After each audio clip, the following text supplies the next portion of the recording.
A couple of years ago, I did a military history series with co-host James Early called Key Battles of the Civil War. And we ended the series by looking retrospectively at the effects of the Civil War in the United States. And we said that the modern United States are basically an outgrowth of the Civil War. We're industrial, not agrarian. We're a tightly knit federal republic rather than a constellation of states. Now, one of the questions we got to but didn't really dive into was, how do we remember Confederate soldiers? How do we remember Confederate generals? This was during a time period when there was strong debate about whether or not statues of Confederate generals should come down in city squares. Now, James and I didn't really get into that issue. We mostly said that it's best if local communities decide that, and if they have a referendum and decide to move them, then it's a collective decision that really needs to be localized as much as possible. What we didn't get into was the much larger question of, how do we understand past historical figures? How do we judge anyone who, if you get back more than one or two generations, will have an alien valuable system to us? How do we celebrate someone who did good for humanity when they may have lived 200 or 300 years ago, may have owned slaves in the case of many of the founding fathers, and may have done and said things that would have been reprehensible today? How do you separate someone who was a product of his time yet contributed to the universal good of humanity and someone who is understood as being universally corrupt or evil, like Emperor Nero or a Hitler? Can't imagine a case where he'll be rehabilitated 500 years ago, and I don't want to imagine that. Well, today's guest is going to help us dive into that question, and he is Victor Davis Hanson. I'm very excited because Dr. Hanson is perhaps one of the most qualified people to tackle this question. He was one of the earliest guests on Dan Carlin's Hardcore History. He's also a retired classics professor. He's professor emeritus at Cal State University, Fresno. He's written books on everything from the Peloponnesian War to comparing Julius Caesar, Hannibal of Carthage, and Alexander the Great to determine who is the greatest military leader. He's a fellow at the Hoover Institute and was awarded the National Humanities Medal in 2007. He was also, in 2007-2008, on the American Battle Monuments Commission. So this is a question near and dear to his heart. We discuss all sorts of things in this episode, such as when is it good when statues are removed? For example, people celebrated the toppling of Saddam Hussein's statues in Iraq in 2003. And when is it bad? How do you judge people from the past and determine when they do and say things that are inexcusable today are actually excusable in the long arc of history and others who aren't? What is the danger of writing off people if they don't meet our 21st century standard? On the flip side, what is the danger of slavish worship of someone? And lastly, I asked Dr. Hanson if there are any people who deserve to have more statues up in public squares, who would that be? I think this is a very relevant discussion, but also a timeless question of how do we understand the past. Hope you enjoy this discussion with Victor Davis Hanson. Dr. Hanson, welcome to the show. Thank you for having me.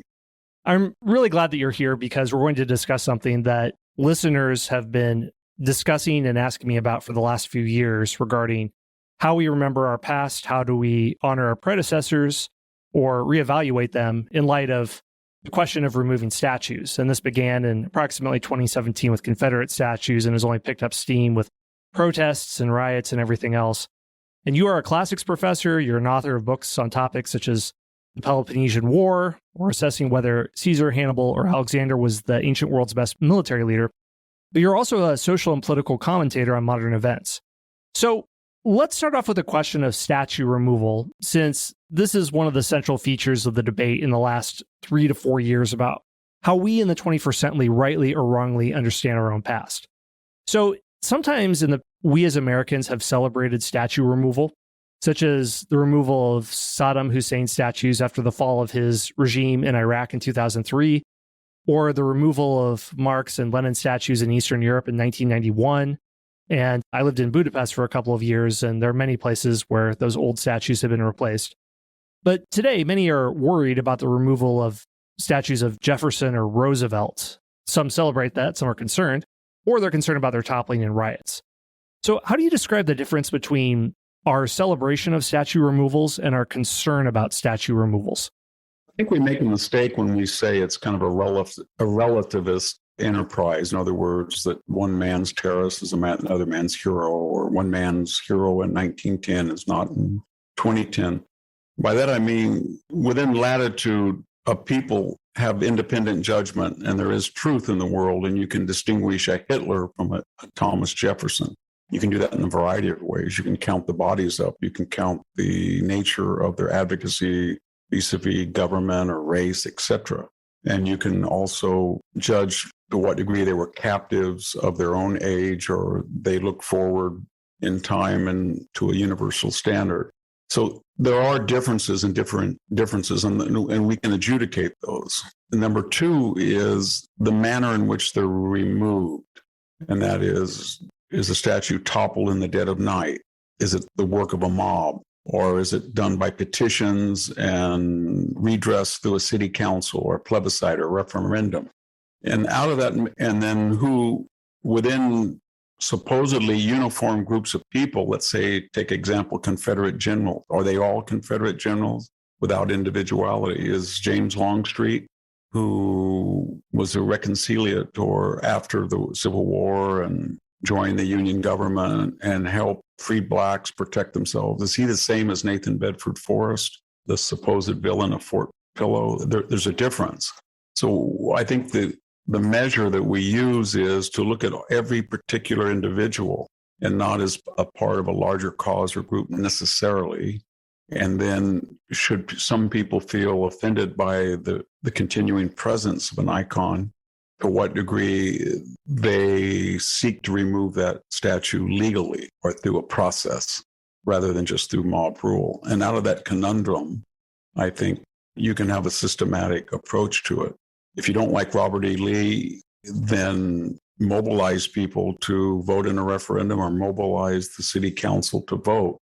And then people who are upset about it, they won't cease being upset, but they can at least concede that in a republic, the majority under certain circumstances rules. And they have to make a better case in the next decade that Lee is a tragic hero rather than a villain, and then see if he can get his statue back up. And that happens a lot. And in Rome, remember the Damnatio Memoriae, they just removed the face. It was such an expense to carve a marble statue of an emperor or a prefect or a legate or a provincial official that you could take away his face and leave the body and then put on a new face. And that happened a lot. And so iconoclasm is it's a frequent phenomenon in world history where today's heroes become villains and vice versa. The problem it touches upon a larger problem is the criteria by which you, as I said, damn somebody as unworthy of being iconicized. And that depends on a mixture of modern and contemporary sensibilities. But I think the primary sensitivity there should be to what degree was a person a captive of his age or had some notion that there were universal principles that transcended his age. And in some cases, I think that would separate a Jefferson or a Washington or any of the founding fathers who may have had slaves owned by themselves or their families from some other people of that same period. That really gets to the heart of the matter. And it's important to note, as I'm sure you're well aware, that we're not the first to grapple with this question of how do we assess those in the past and how do we separate morals that are of place and time versus universal morals. And I wonder, how did ancients and pre-moderns understand their own past? I was looking at different Roman chroniclers of emperors, and I think it was Suetonius. I was trying to find the exact passage, and I couldn't locate it. But I believe that he said something along the lines that it's not a worthwhile endeavor to judge earlier emperors or statesmen by morals instead to report on what they did, because it's almost impossible not to impute our own morals into that. And that's as best as I can remember. But how do you, from what you've read and researched, did ancients and pre-moderns judge others who came from an earlier time period? The first thing they did is they didn't have a sense of progress that we do in the post-industrial age. So they didn't feel that their particular generation was inherently better than what came before. They either believed there was a cycle of golden age, from iron to bronze to silver to gold, and then back again, or paradise lost, or something that it had vanished.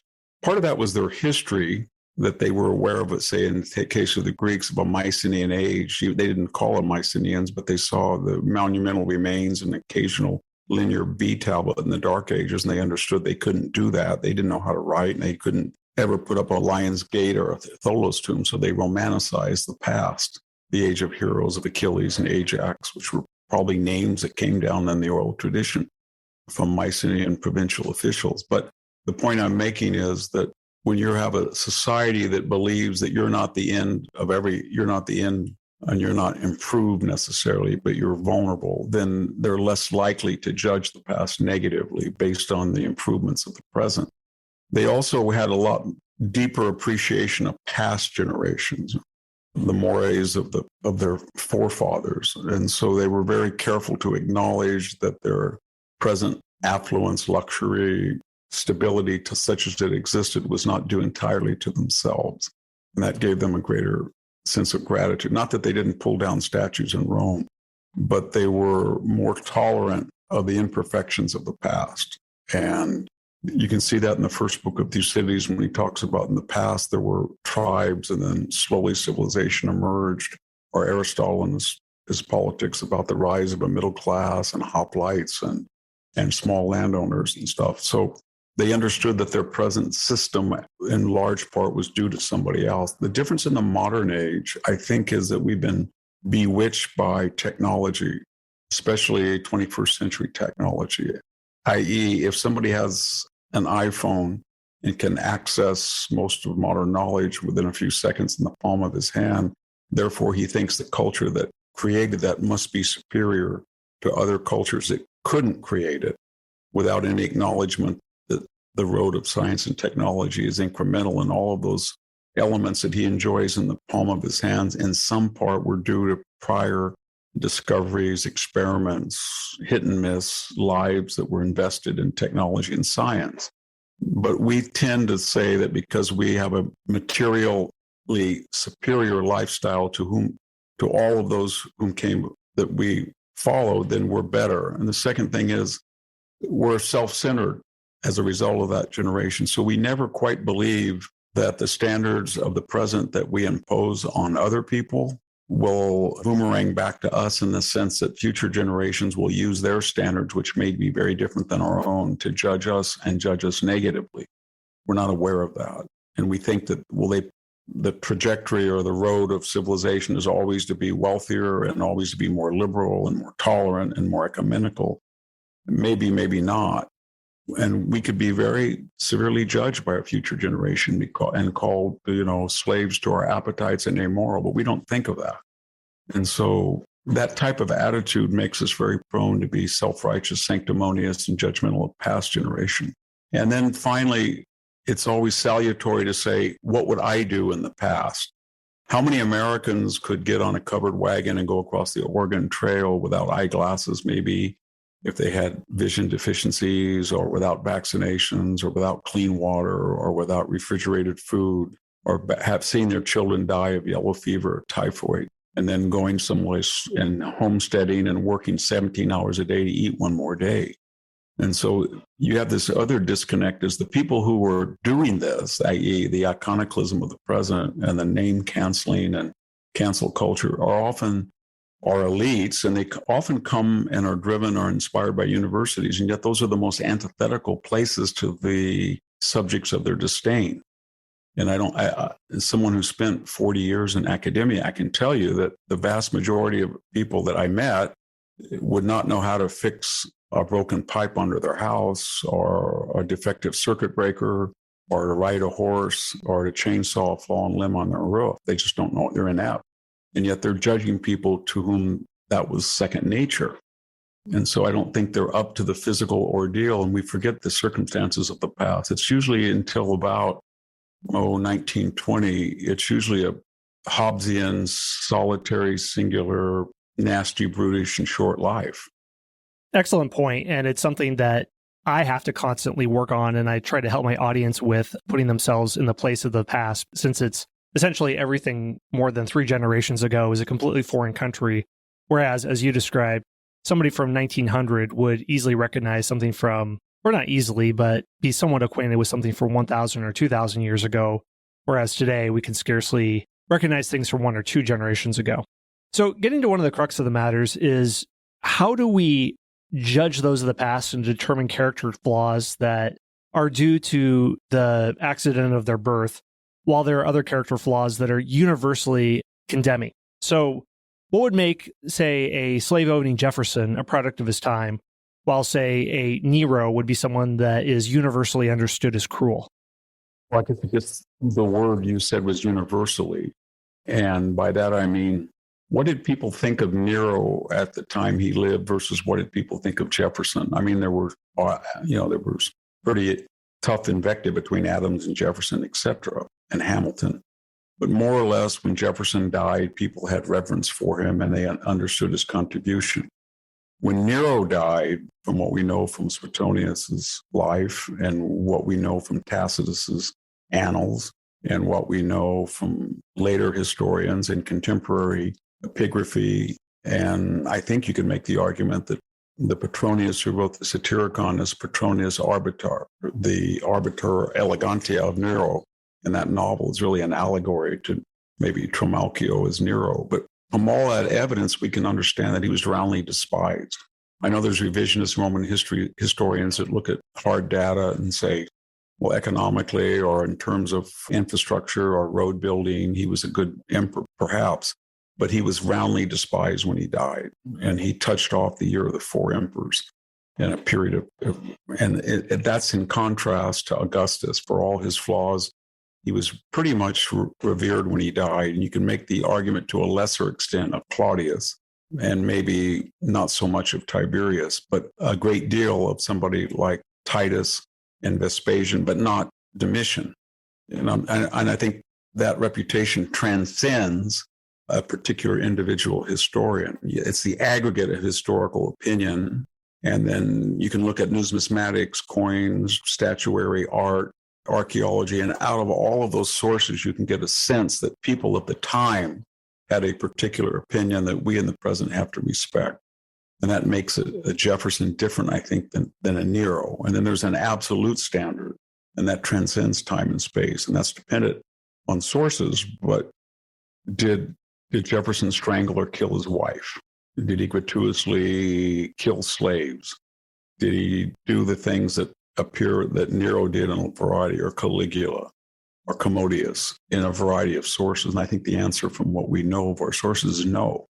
And so what I'm getting at, there are various dimensions and approaches that we can form a complex historical picture that differentiates one person from one time from another and another time. But that's all lost. It's lost because of two reasons. One is ideological zeal that trumps empiricism, that if you say this person's a sexist or he was a racist or he was a bigot, then bang, we very cheaply and easily don't have to do any research. And the second is that we're increasingly historically ignorant, not just in facts and data about the past, but in the methodology which we discover those facts and past.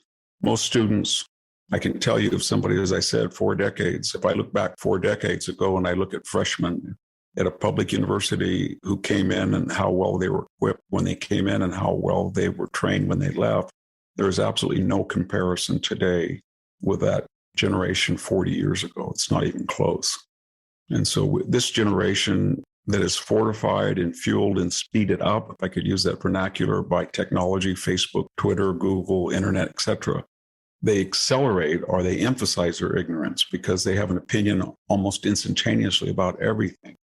And it's usually geared to group consensus, mob-like approval. If a person's on their own, they feel inferior, they feel vulnerable because they don't have the independent judgment or the training to make an argument against the majority. Hey everyone, Scott here. We're going to take a very short break for a word from our sponsors.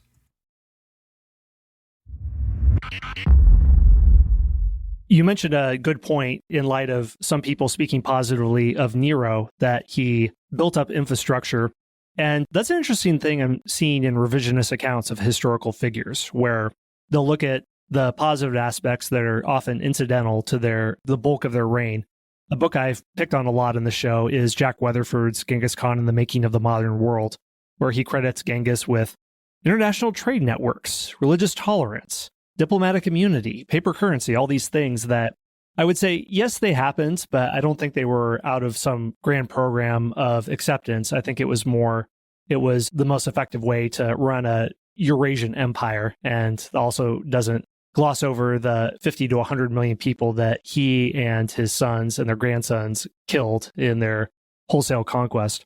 So I want to talk about the dangers of writing off historical figures that don't meet our 21st century standards. But on the flip side, too, the dangers of slavish worship of certain figures. I lived in Turkey for years, and Ataturk there is still widely beloved, maybe a little bit less so recently. But one of my professors from Russia said it reminded him of growing up and going to Soviet-era marches with pictures of Stalin and Lenin. That's what it evoked in his memory. So on both sides of that, what do you see as the dangers of total rejection and also hagiography of different historical figures? That's largely a phenomenon of non-democratic or non-free or non-transparent societies, because in a constitutional republic or a democracy or whatever term we use for consensual government, there's always going to be dissidents and they're always going to have access to the media and to forms of communication. So all of our heroes in the West will have feet of clay, every one of them, Churchill, de Gaulle, at times, and depending on popular moods and taste that are often transitory. But when you talk of Ataturk, and I was a frequent visitor to Turkey in the 1970s and 80s, even then, before the Islamization and the Ottomanization of Turkey, it was a de facto military dictatorship.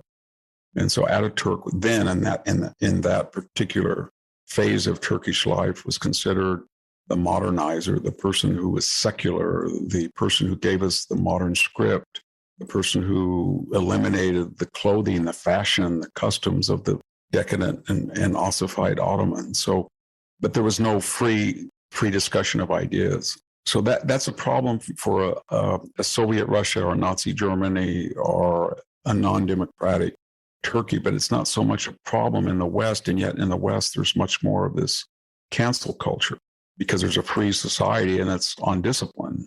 And that's good in many ways, but that doesn't exist in those countries. And then I would note, though, in free societies on the left, especially, when they cancel people, they have this theory now that you have to be perfect to be good, that one flaw in a person's character then wipes out. And you mentioned this in connection with Rome, wipes out their entire good traits, but it's unequally applied. Do we allow those concessions to other people, or is it only to people that we feel were champions of our versions of social justice, that we overlook flaws and we say, you know what, these are just personal indiscretions. They don't undermine his contribution to society as a whole, but we don't extend that. So what I'm calling for is that whatever your particular standards are, the first and most important tenet of them has to be uniformity across ideological boundaries and politics. I wonder if there are any historical figures that you used to hold in high regard, but now think less of, or vice versa. To give you an example, what I've thought of is Christopher Columbus. Now, I used to be much more bullish on him. I have a soft spot in my heart for travelers and explorers. And I don't think less of him for the stock reasons I think most people do, where they're unfairly linking him to the inauguration of the Atlantic slave trade. I think that's a process that existed independent of him and was far more complicated than we have time to get into. But I see it more as, yes, he was a symbol of the United States or America more broadly. Columbia in the 19th century, she's visualized as a goddess-like female national personification of the United States and of liberty itself, named after Columbus. And this is comparable to British Britannia or the French Marianne. And you see this image live on in Columbia pictures of the woman holding up the torch. But it seems now that his true popularity was linked to the immigration of Italians to America and the development of an Italian-American identity. And when presidents would celebrate Columbus Day, they would typically couple that with discussions and mentions of the contributions that Italian Americans have made to the United States. So for what Columbus did, the discovery, I respect him, but I see that his holiday and the celebration that developed in the last 100 years isn't something that's a 500-year process, but a little bit more recent. So anyway, I just wanted to set that up by way of example. So are there any figures like that that you think more of or less of over the years? There are, but let me ask you a question. Do you feel the same thing about Harriet Tubman, that your views have changed about her because she's now a national icon among African-American communities and she's taught in all the schools? Her name is much more familiar to K through 12 students than, say, Ulysses S. Grant. Has that affected your opinion? I'm just curious. I'm not trying to be adversarial. To be honest, I haven't read enough about Harriet Tubman, but that's an excellent point. Yeah. Yeah. But I think the point is that people exist in history for what they did and the ability of historians to adjudicate what they did, given the sources. And with that reality, there's the concession that during the long story of history, there's going to be eddies and backwaters and peaks and valleys of their particular popularity, depending on a lot of things, current taste, but also ethnic groups who identify or are opposed to them. But all of that said, it doesn't really involve the actual nature of the contribution. So when you look at Christopher Columbus from a disintegrating Italy that was disunited and fought, 15th century Italy was characterized by constant rivalries between the Republic of Venice, the Papal States, Florence, etc., Genoa. And then you look at what Europe itself was faced with, and that was that the countries of Southern Europe, especially occupied Greece by the Ottomans, Italy, Southern France, Southern Spain, they were kind of in a lake of the Mediterranean, galley seamanship. They didn't really know anything about maritime exploration, given what the British and the Northern Spanish and French and Dutch had with Atlantic ports. And so that they were the bulwark that kept Ottomanism out, they felt, from Western Europe. And then second, they felt that the only way they were ever going to be prosperous was to trade what they called the Orient. And there was no way they could do it because the Ottomans blocked most of the Silk routes on land. So there was this desire to get out of this straitjacket of the Mediterranean, get out in the ocean. And then reviving classical theories, there was the idea that you could sail westward and you could either go straight, and nobody had thought that was possible, or you could go south around the coast and hug the coast of Africa. But you would eventually find a way to get to this east without dealing with the Ottoman, and you would have to venture out and discover salesmen, the mastery of the sail rather than the oar. And so when you put it in that context and see that this guy has to go all the way as a foreigner to Spain and then beg for subsidies and then take off where nobody really felt, maybe the Leif Erikson, et cetera, had in the mythological past, but go out in the middle of nowhere and keep going when he was faced with rebellion. And his ships were minuscule. I mean, within 50 years, nobody would want to get in one of those ships. And then brave uncertainty and starvation, lack of water and navigation, and somehow hit upon a new land and a new place, and then survive and then sail back and do that 3 times. It's pretty extraordinary to be the first to do that. So I think his achievement was extraordinary, at least I think comparable to the Americans in 1969 that went to the moon, or people of that level of exploration. So I have a great deal of admiration for him. And as far as the writ against him, it is that he introduced a toxic Western civilization to a paradise. I think that was a book by Sales, The Conquest of Paradise. But that's just that's a melodrama. It's not a tragic tale of what happens when 2 civilizations collide.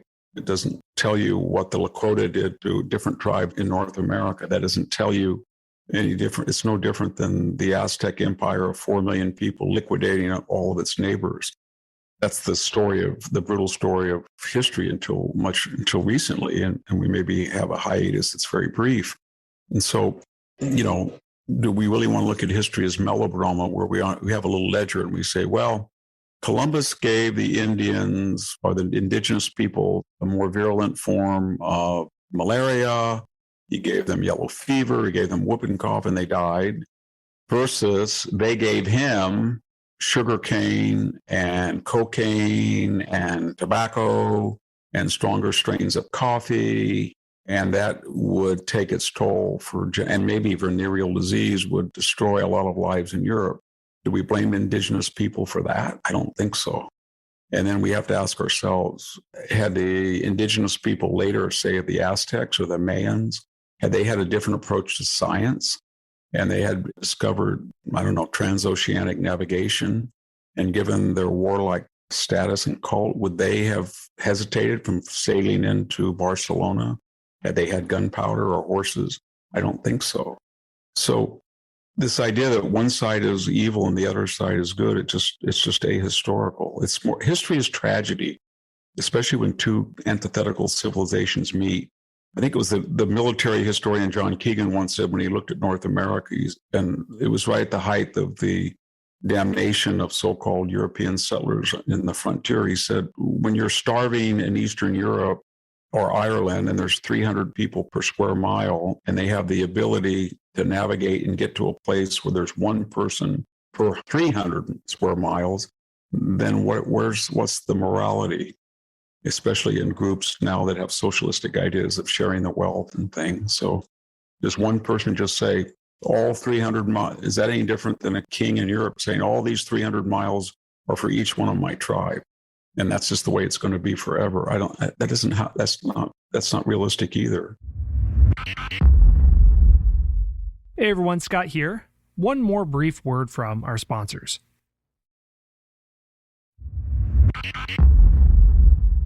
I always have a warm spot in my heart for travelers and explorers based on the level of uncertainty they face is something that I don't think is possible outside of space exploration in the 21st century. And it boggles my mind to think about. And a great book I recommend to listeners that's an older book, but still very data-driven, is Admiral of the Ocean Seas on Christopher Columbus. Well, Dr. Hanson, thank you for all this perspective you provided. One last question. Yeah. If there was somebody whose statue you would want to see more of in public squares, who would that be? Well, Americans, about 4 or 5 people. If I was in America, there is a wonderful statue of him in Central Park, and there's one in Washington, D.C., and there's, of course, the great General Sherman tree in Sequoia National Park. But if you look at dispassionately the Civil War and you ask yourself, who did more to end the war as quickly as possible or humanly possible? Who directly freed the most slaves? Who did the most damage to the plantationist class, 3% of the Confederate population that was responsible for the war? And who killed the fewest number of Southerners while achieving those objectives, while losing the fewest number of people? It would have to be William Tecumseh Sherman. And yet we hardly know him. And to the degree we know him, we've bought into the Confederate propaganda that he was a barn burner or he killed people, or, that he was cruel because he said kind of things like war is hell and all this stuff. There's no way to refine it. I think if it was, this is why I mention a lot about the fragility of sources. Had we Plutarch's life of Epaminondas and had not been lost, I think his reputation would be what it was in antiquity when Cicero called him nearly 370 years later, 60 years later, said that he was princeps Graecii. He was the best man, the first man of Greece. In a brief lifetime, he created democracy or constitutional broad-based oligarchy in Boeotia and Thebes in particular. He destroyed the system of Messenian heritage. He defeated the Spartan army. He changed the entire geopolitics of Greece from, say, 371 for a whole decade. And then he did so with can't quite comprehend what Pythagoreanism was, but whatever it was quite different than Olympian religion. It argued for everything from vegetarianism to the quality of women to the treatment of slaves as an individual. So he was a very extraordinary man of the mind and of muscle, and yet nobody really knows who he is. And so that was because of many of the sources. He just didn't live at a time where there were people who wrote about him, and the people who did write in that period, like Xenophon the Athenian, and who was pro-Spartan, could not stand Thebans in general and hated him in particular and kept him almost out of his history. And then Plutarch, who had sources at his disposal that are now lost, wrote apparently a very impressive biography that was very popular, even up to early Europe, and then somehow it was lost. So those are two people that I think were extraordinary individual, and they went through a lot of. The other person I think is pretty much underrated is someone like George Patton, that sounded gruff. He was boisterous. He was crude. But like Sherman, he had this idea that he wanted to get war over as quickly as possible with the fewest people being killed on his side. And by extension, because the war would be over quickly, the fewest of the enemy or people in general. and he had the skills and intellect how to do it. And so, and yet, partly because of the movie, partly because of, the cult around Patton, he becomes a one-dimensional sort of buffoonish warrior when he was a very erudite person who spoke French. He read some German, read French, he read some Latin, and he was not at all like the stereotype character we see in popular culture.